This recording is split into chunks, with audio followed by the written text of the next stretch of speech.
We have a guest in the studio. Muthiora Kariara was aspiring to be on the presidential ballot this year like he was in 2017. However, the IEBC told him, this time, Otoshimboga. Also, they told him. Muthiora, welcome to Kenya's Biggest Conversation. Thank you, Eric. Welcome to the hot seat. Jumbutuzi wafumbutula chebukamba kati alitukembeketa shombo koka ni samba tawa. Samba tawa kabiti Caesar. Sasa. Get it? Well, I always welcome the prospects of learning a new language. And clearly this introduction is good. What on earth were you saying in plain English? On the 6th of June, we had our date with destiny. We appeared before the National Returning Officer for this year's general election, Wafula Chebukati, to present our papers for registration as candidates. I was running for president, and unfortunately, our application was rejected. That's what I was trying to say. In a language as deep as the one you just introduced, I was floating. Just to remind you that we have a thing in this country where we do not have a problem excluding others. I hope you didn't feel excluded by me trying to reach out to those that are... No. The way you went the Chambukita, Akakampukutu, and, now Akampunditi, fine. It's just that I didn't understand it. I listen to Lingala music and I have absolutely no idea what on earth they are singing. But you dance. I dance seriously. I listen to salsa. Whatever language they're using, I have no clue. But it makes, I like it. So You enjoy it. You'll especially like this one. Samba tasa, tunatafumbu futa, Electoral rombosa, justice in BC. My main preoccupation at this time is to ensure that we have electoral justice in the country. Yes. Muthiora, this is not the first time that you wanted to be on the ballot. In 2017, you were on the presidential ballot as a running mate, right? Yes. For those who don't know, would just tell them about 2017. My journey as a presidential aspirant began in 2017. I was running for president, but the same thing that happened to me this time round happened in 2017. My application was rejected and no reason was given, but because I was determined to give an alternative choice to Kenyans, I found my way on the presidential ballot somehow because a candidate had been cleared who did not have all the requirements but had been given time to get them. And since I had them, we came together and we beat the system back then. That's how I ended up on the ballot as a running mate in 2017. Whose running mate were you? Dr. Japheth Kavinga Kaluyu, a man I respect, a man that gave me a chance, someone that allowed Kenyans to see that there is a different way we can approach leadership. How many votes did you garner in 2017? Eric, that question would be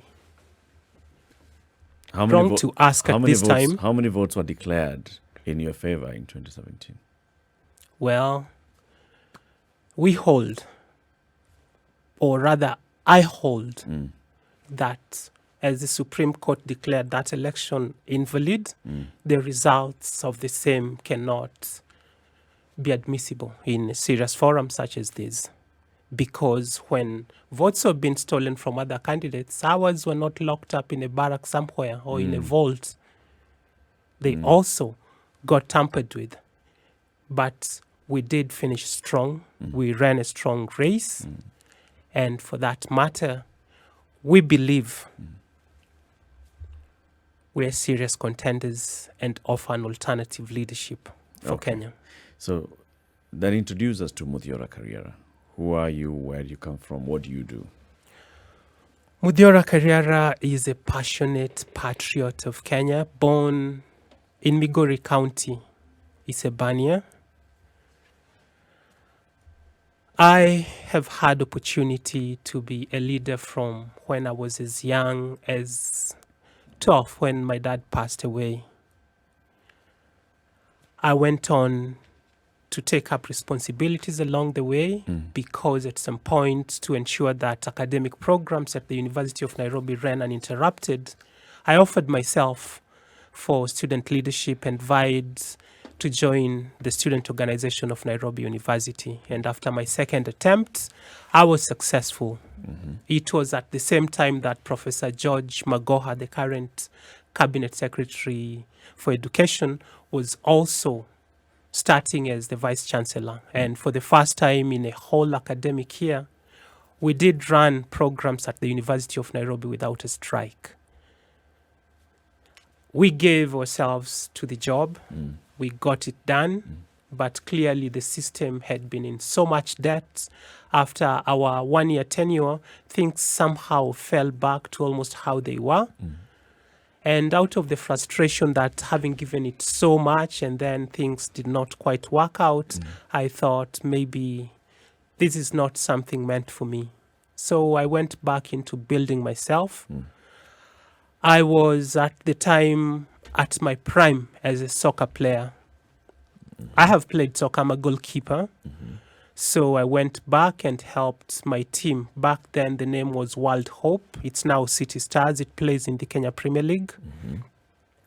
And I tried to push that dream to as far as I was able to. So later on, I would hang my boots under coach Jacob Ghost Mule at Tusker FC. And then I graduated, came out, hopeful that I would get a job. None was forthcoming. But because I'm one not to sit back, I saw an opportunity in garbage collection and pig rearing.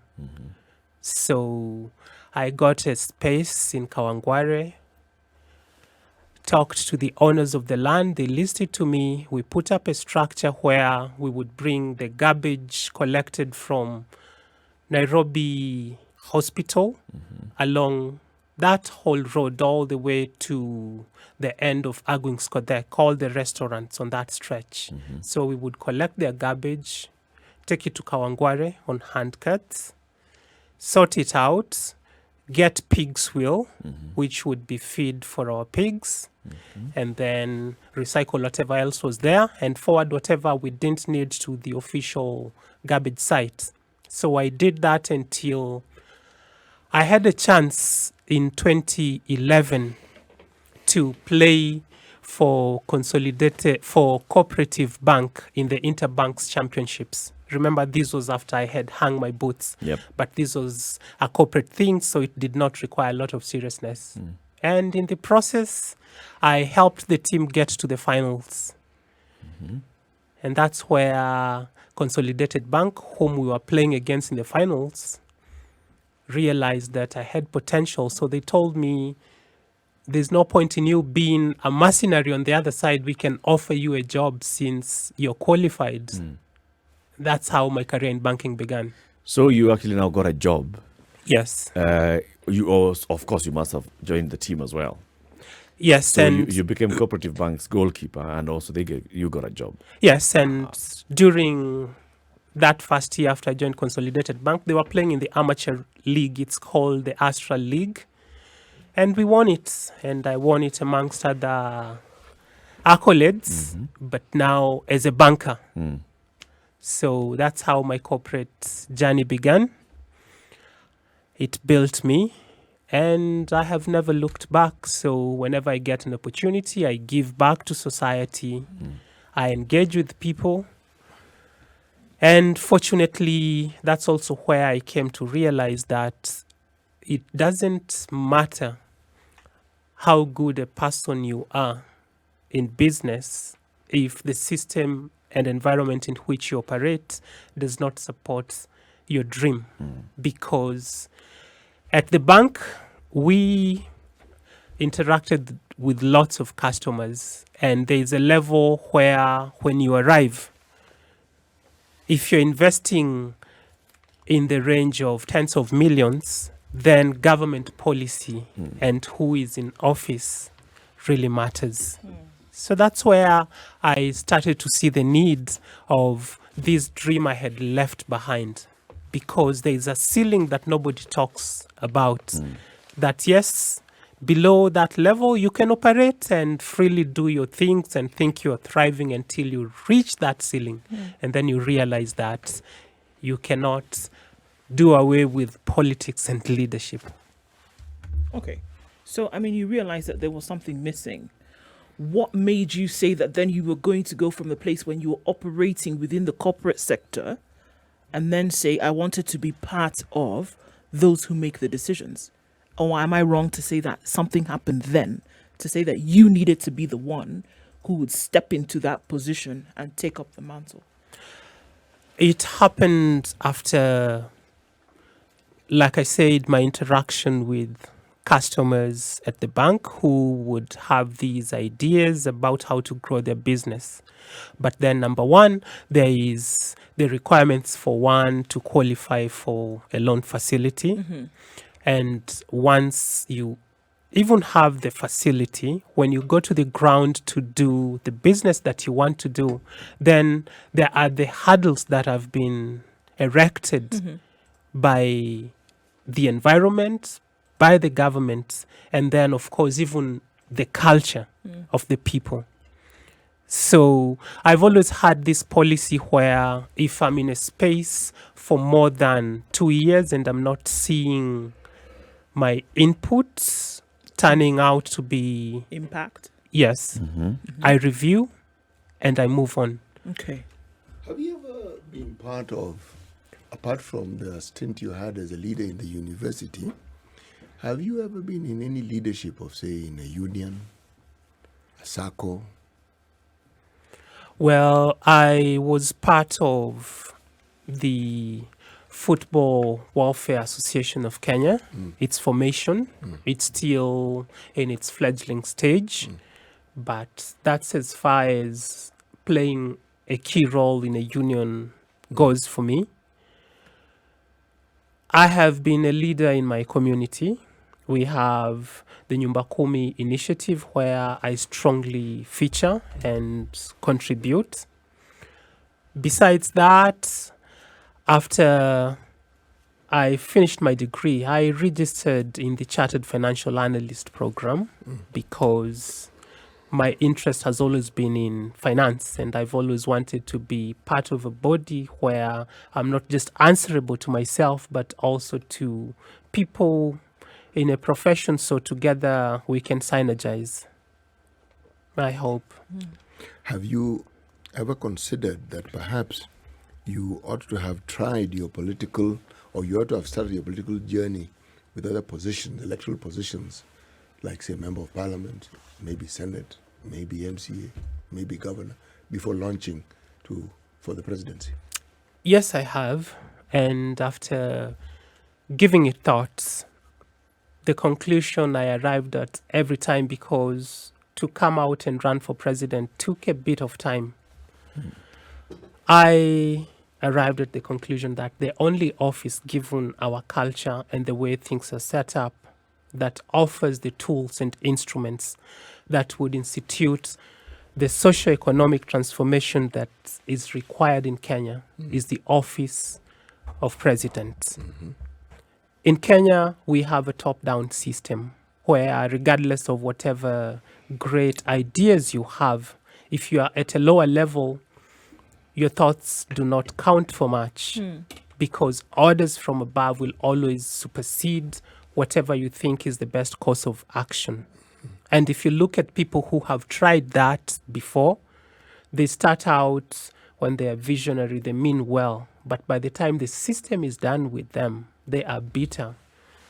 They are destroyed. They no longer hold that Project Kenya can be salvaged. Okay. So I know you're asking if I have the relevant experience. I'm actually asking why it is that you did not pursue a path of testing the very things that you have, the very things you want to do, piloting them, seeing how they work within a community, and the positions that I mentioned, not in any order, would provide such an opportunity, and you would see if this can work at this level, then certainly there is the proof of concept enables me to consider that if I pursued a higher goal, it might work there. You say you went to university. You say you are interested in finance.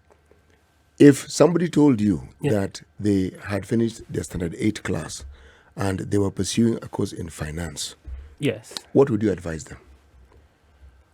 Well, of course, they have to be at peace with the decision they have made, first and foremost, because that way, then they'll be ready to do all the work that is required. And then, since this is an academic field, there is the way things are structured. A class 8 person would need to start at the very low level on that ladder.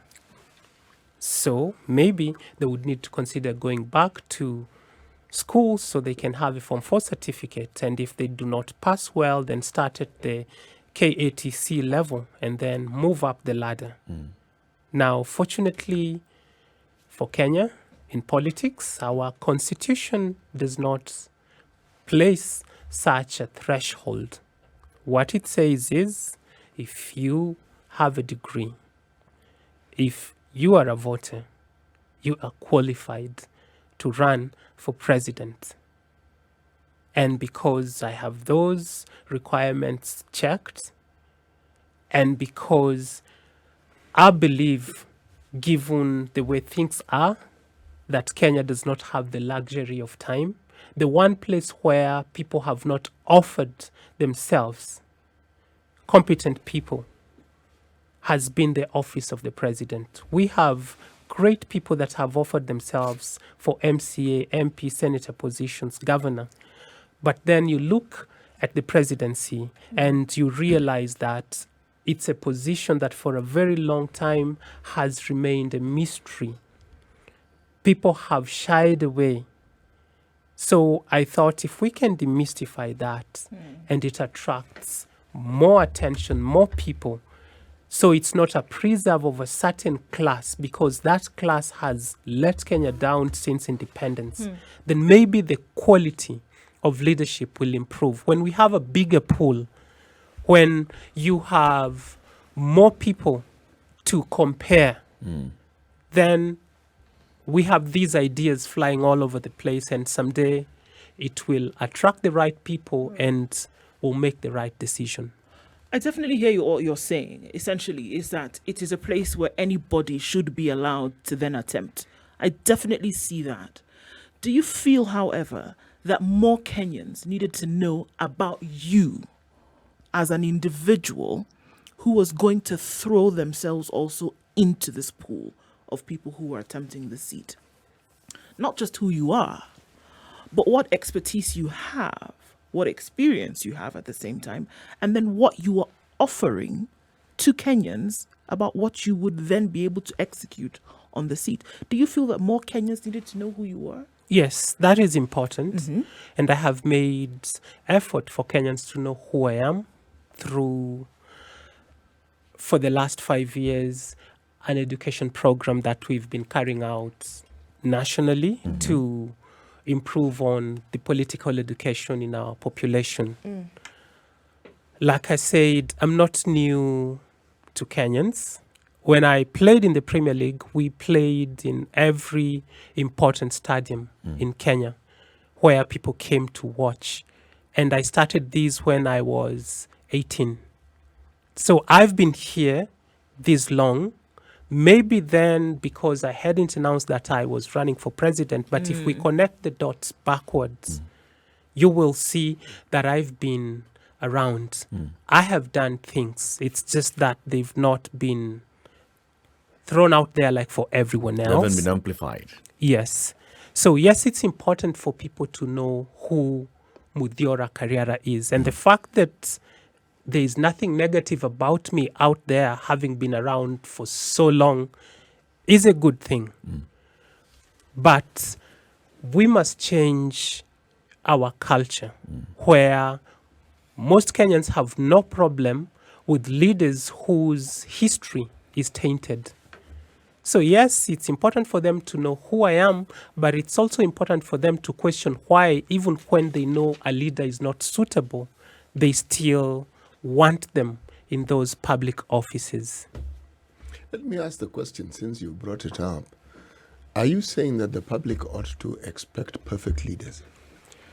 Well, the public ought to place a high threshold for the people who hold public office. And you feel right now it's not high enough? Looking at the representation we have in our National Assembly, I will say it's not up there. We can do better. I'm not trying to blame the victim in this case because the system is skewed against them, but I will say some of our leaders have carried themselves dishonorably, and instead of punishing them, we have rewarded them. You know, there are those who argue that part of the reason why we see the failures and the pitfalls in some of these leaders is because they have dared, the very thing you're doing, they dared to put their lives into public display. Because when you vie for a seat, a political seat, that's what you do. Yes. So people will see you, they will look at you through lenses that ordinarily an ordinary citizen would not be looked at. And that by virtue of being in that position and plying that trade, you will encounter things that will challenge that very, very character that you have in ways that you would never have anticipated. And there are those who also argue that what you then see as a manifestation of what you are calling or what you've pointed out to is the net result of someone, an individual offering themselves for a political position, getting it, and then now grappling with the reality of that particular position. So everything that we see is now the manifestation of that grappling with it. Now, why I asked the question I asked earlier on is, you want to vie for the highest seat in the land, which has a multiplicity of all these other problems that these leaders in these other positions have. Now, if you haven't been tested and tried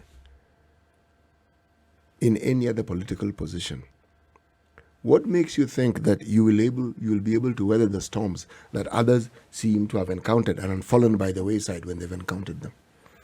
Well, unfortunately for position of president, no one gets to do an internship in that office. So your experience will be from other roles. And for me to have come as far as I have come, it means I have executed other roles elsewhere and done it well, because there is nothing to besmirch my record with that regard. Now, yes, it may be too late to wait to learn about my ability when I'm on the job, but I certainly can promise that what you see is what you get. A leader that has been trusted by the people should have a character that, as they say, is like Caesar's wife, beyond reproach. We may fall short sometimes, but then we need to take responsibility, and that's the one thing that our leaders are never ready to do. I am one person that would willingly step aside if I fell short of the standard that is required. Let's take a break on that note. This is the Situation Room, the only way to start your day. What happened at the IEBC on Monday? We were informed that we did not have sufficient supporters for our bid. When we were asked to bring our lists of supporters, the signatures plus the ID copies, we beat the deadline. That was on the 25th of May. We brought our bundles, left them with the IEBC. They did the checklists, went into our data and said we had met the preliminary requirements. So later on, of course, they would go on to whittle the long list, and we happened to be amongst the 18 that made the cut. So we were invited to go for the final presidential registration, and that was happening on the 6th. That's when they pulled out the shocker that in the documents we had presented, we had a shortage of 5 counties. The regulation requires that for you to be nominated to run for president, you must have at least 2,000 signatures from a majority of the counties. We presented over 50,000 signatures from 24 counties, the ones that we thought we were ready with as we sorted out the rest. Okay. So they say they went through our documents and found that 5 of the 24 did not meet the The threshold. So there were 5 counties that did not have 2,000 signatures or voters from those counties. Had you counter-checked that bit? Yes, we Because had. that's also the other question that many are asking. When you bring 2,000 signatures from a certain county, say Nairobi, have you counter-checked to ensure that A, the people who are signing and giving you their ID copies are actually registered voters in that county? Eric, I have said one person that takes responsibility. Our data, the one they call in soft copy, checked out that we had over 2,000 for each of the 24 that we handed in. Now, as for the part of the signatures, I had a team across the country that was doing these on my behalf. People may have played monkey business with that. The serialization of the ID copies with the hard copy data may not have been perfect. In fact, perhaps some ID copies were omitted. So maybe as they went through the process, they realized that we had not met the threshold. Problem is, when they were doing this, there was no other independent body to verify that what they were doing was actually, What they said they were doing. yes. Because on that basis, someone can easily pluck a whole bunch of your documents and then you do not meet the threshold. Yep. So maybe that's something that needs to be looked into. But Do you know which particular specific counties of the ones that you presented, do you know which ones did not meet the threshold? Did IEBC inform you? I was disappointed by how they did it because it appears they had a decision maybe a week before.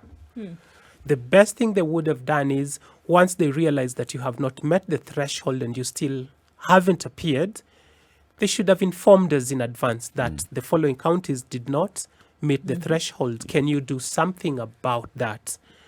But Eric, I'm one person that looks ahead. I anticipated such a problem. And so what we did was we went back to the other counties we had not submitted and perfected the data to the last ID copy. So when we show up and they say you do not have this, we tell them no Here problem. is a substitute. We had not presented This. Mandera County. Here is Mandera County. So when the chairman told us that we had 5 counties that we had not met the threshold, we asked if he could give us time like he had given other aspirants who came before us. It was at around 10 minutes past 3. He looked at his watch and he said, Muthiora, I will give you up to 3:30. Wow. 20 minutes. You most probably saw clips of Muthiora literally running for president at Bombers. That was us chasing his guys who were supposed to verify the documents we had brought. And did you, if I can just, because you know why it may seem as though we're harping on the nitty gritty, but I think it is highly relevant because if you talk about moving forward and going beyond, then the questions then ought to be asked about the processes through which this verification is happening, right? Yeah. So they had given you some extra time. And what you're telling us is that within that time, you made sure that you got everything to the letter Yes. based on what they asked. Yes. So are we saying that on your returning with now the updated material and information, they declined to review it? They received the data. It took like 5 minutes. And then the final report was given. Okay, let's get something straight first. The first time you submitted your bundles of Yes. 48, how many? 24 counties. Yeah. Over 50,000 signatures. Were you given any feedback that none of them has met the threshold? Yeah, we were given feedback. That's, This is the document. what does it say? It says at that point, We have received 24 bundles. yes, we have checked that we have 2,000 for each of the 24. Okay. You're cleared to proceed to the next stage. Okay. Yes. And the next stage would be appear before the returning officer. Yes. Which means that this is a stage where if there was any anomaly with your documents, this is the stage you'd have been told. Yes. And you were not told that. No. Okay. How long does this inspection process take before they determine whether you qualify or not? Well, when we presented our documents, we arrived at around 3. We got served at 25 minutes past 7. Because that's what it says on this paper. 7:25 p.m. is when they received 25 booklets, and they received soft records or soft files of 24 in number, and it's actually signed and received by the At what time does it indicate that? 7:25 In the p.m. evening. But we've been told by the candidate that He arrived earlier at 3, Yeah. there but was, he was served at 7:25. the documents were taken then. Yes, they were received at 7:25, so Okay. it's been there for about 5 Yes, hours. after the verification process and everything. So they first of all count how many do you have, 24 signed forms, blah, blah, blah. So at 7:25 is when you're called back and told, all right, we've checked. What you've brought meets the Yeah. requirements. I could actually take you through the process. So when you're looking for nomination signatures, you have a form. It's a statutory form. So you go to a voter. No, let me say a Kenyan. The first question you ask is, are you a registered voter? They say yes. Very good. I'm running for president. Would you like to nominate me on the basis of ABCD? And they say yes. So you give them the form and ask them to give you their ID.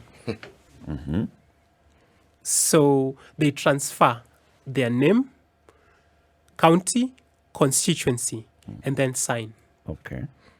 So for our case, because we wanted to maximize, we would take a picture of the ID. Okay. At close of business, we would go and print these IDs.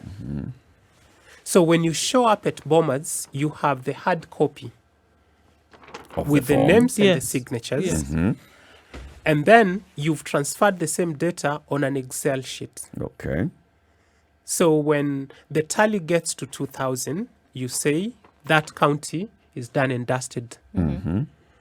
So when you go to Bombers, you have 24. I had 24 bundles. So what they would do is first they count. How many counties? 24. We will receive this. If you have less than 24, like you've heard them say, They don't receive They it. need they That don't is- receive it. So you'll not proceed to the... No, they will still receive, but not shortlist you to proceed with the process. Okay. So they checked, and they do it randomly. They go to the form, they pick a name, they check if it's on the Excel. And then if it's there, it passes the test. They do that for a number of entries. Okay. That's why it takes long. Okay. So that was the initial process. We passed that. And then they were left with the documents, went through them. And that's when they now produced the final result that Okay. you did not pass the test. Okay. So when we showed up, since we had anticipated such an occurrence, having seen what others have gone through, we actually had 8 counties with us, just waiting Extra. to extinguish that fire. Yes, extra. Yes. So this is what you're saying then, that it's not possible within the time that you then were told bring more Yes. and the time that you got the response. Yes. It would not have been possible for them to review that and either confirm or deny the additional numbers that you had.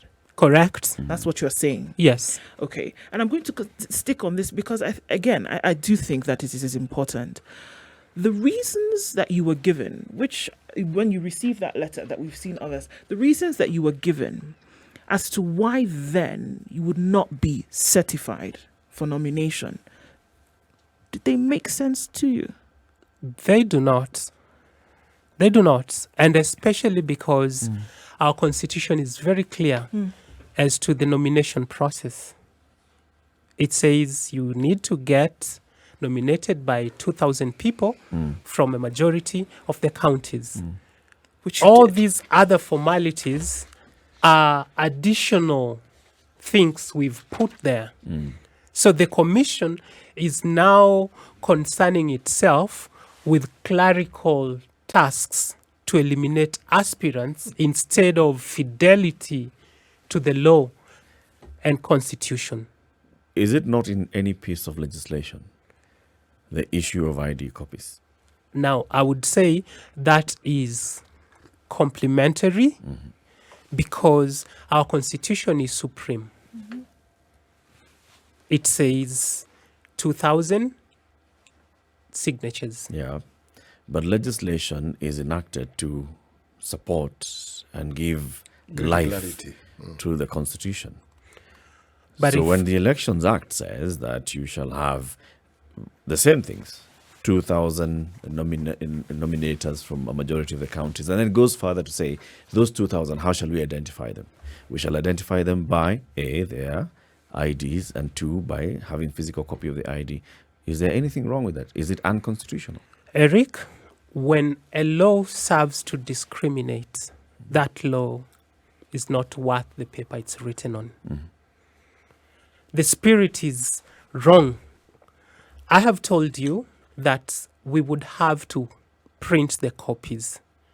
So if I cannot afford to print an ID copy, then I should not dream that I can run for office.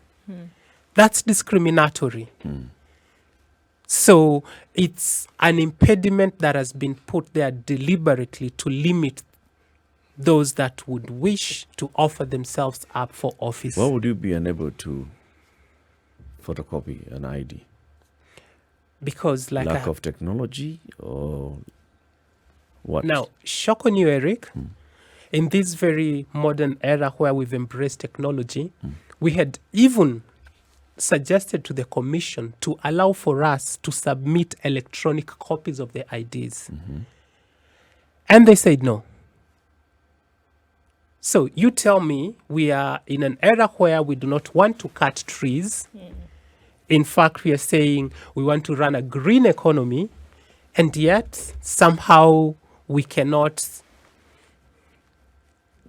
I mean, You know, the argument, I hear what you're saying, and it makes perfect sense. But you see, discrimination, if we were to use that term in its most negative sense, means a deliberate attempt or a deliberate position to disadvantage others.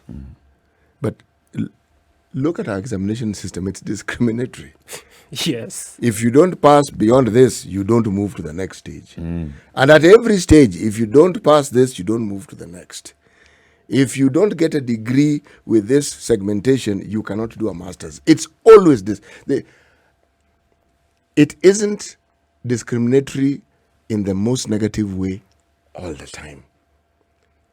It's just that when you put issues and people on a weighing scale, the fact that you have a weighing scale, one could argue, is also discriminatory. But then it actually seems to negate the very concept of diversification that is represented with the human race. We are different. That's true. Yes. Yes. And our constitution has served to address that matter, Yes. which is why I insist we should always revert back to the letter and spirit of our constitution. So you're saying their interpretation of it is faulty. It is faulty. And that's why we are not giving up on the process. We must deliver electoral justice in Kenya. Because if indeed we are to redeem ourselves of these Achilles of corruption, then we cannot go through a process that from the very beginning It's flawed. is flawed. Otherwise, will always produce results that will not help to make this nation great.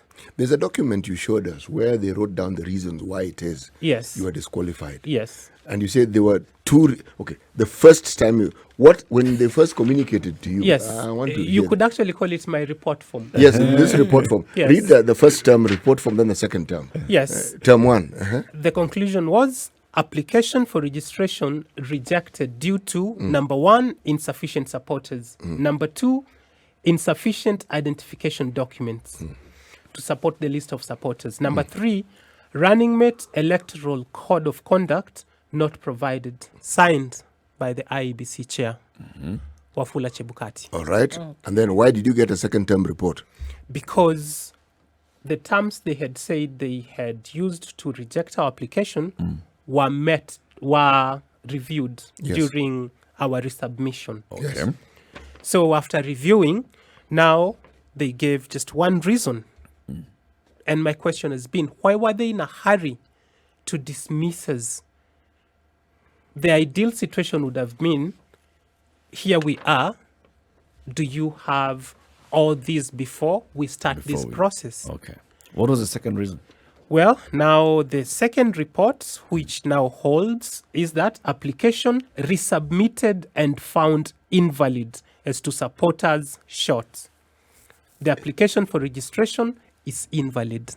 Okay. Does that make sense to you? Did they explain that to you? Supporters short.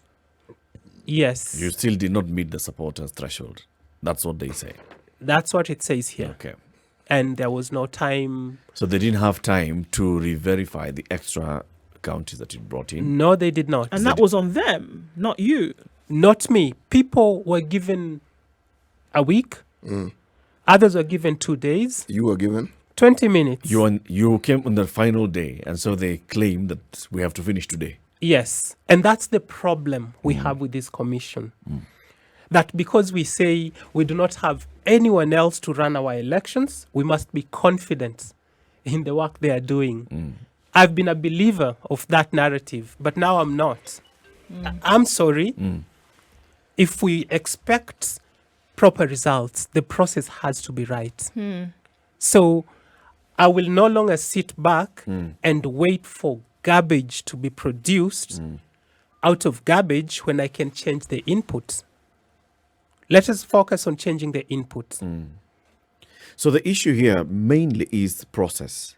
And the fact that IEBC had set 6th to be the final date, that by the end of the 6th, they must have the final list of candidates, then that also now left you with no time.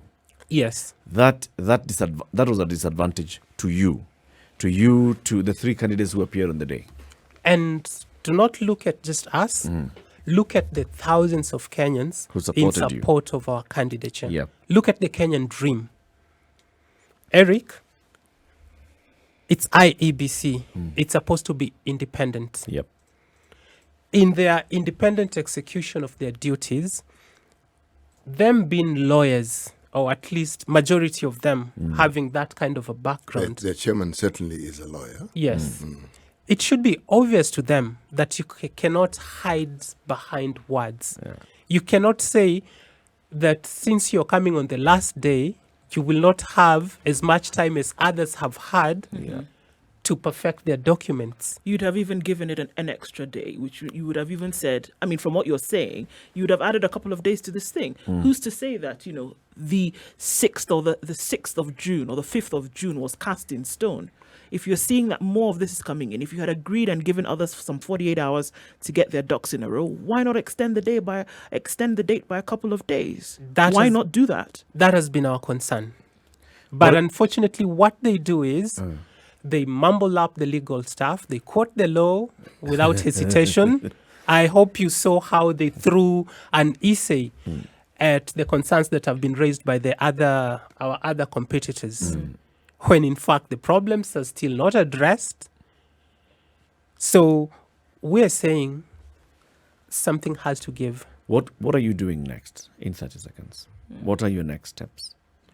Well, at the moment, my biggest concern is to ensure that what can be changed before the 9th of August It's changed. is changed.